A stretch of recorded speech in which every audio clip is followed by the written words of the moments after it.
અત્યારે ફેમિલી છે ને મેડમ જો બનાવે છે ભાઈ પેડા, બરાબર ને? કા ગાય વેણીના કેટલાક દિવસ થઈ ગયા આપણે? 8 દિવસ થઈ ગયા છે. અને જોશના કે આજે બકડીએ બેહીને પેડા બનાવો, પણ ઓછામાં ઓછું કેટલીક કલાક બેહવું પડશે લગભગ? આમાં કઈ નક્કી થોડું કોઈ કલાકે બેહવું પડે, 2 કલાકે બેહવું પડે.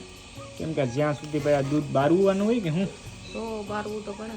એટલે આ પેડા ખાવા ને તો ભાઈ બહુ મહેનત કરવી પડે, બકડી હલાવતું રહેવું પડે, બાકી દાઈસ પડી જાય તો મજા ન આવે. કા એટલે છે ને ભાઈ પેડા ખાવા હોય ને તો બધી કેટલું બધી ધ્યાન રાખવું પડે. હું 4 બેઠે ખાલી ખાય, બાકી હું એક સમસો હું નહીં ફેરવું, બરાબર? કેમ કે આપણે ખાવાવાળા માણસો છે ને આ લોકો બનાવવાવાળા છે. કા બનાવવા વાળાને છે ને બહુ મીઠા લાગે, નો બનાવતા હોય ને એને કડવા લાગે. હા, એટલે મને ભલે કડવા લાગે, તું તારી ઉપાધિ કરી હું ખાઈ લઈશ.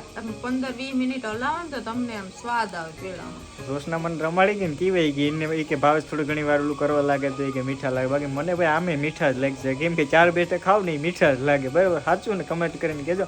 બસ ફટાફટ બનાવો, મોઢામાં પાણી આવી જાય. હાલો, મોઢામાં પાણી તો આવે ને, આ 1-2 કલાક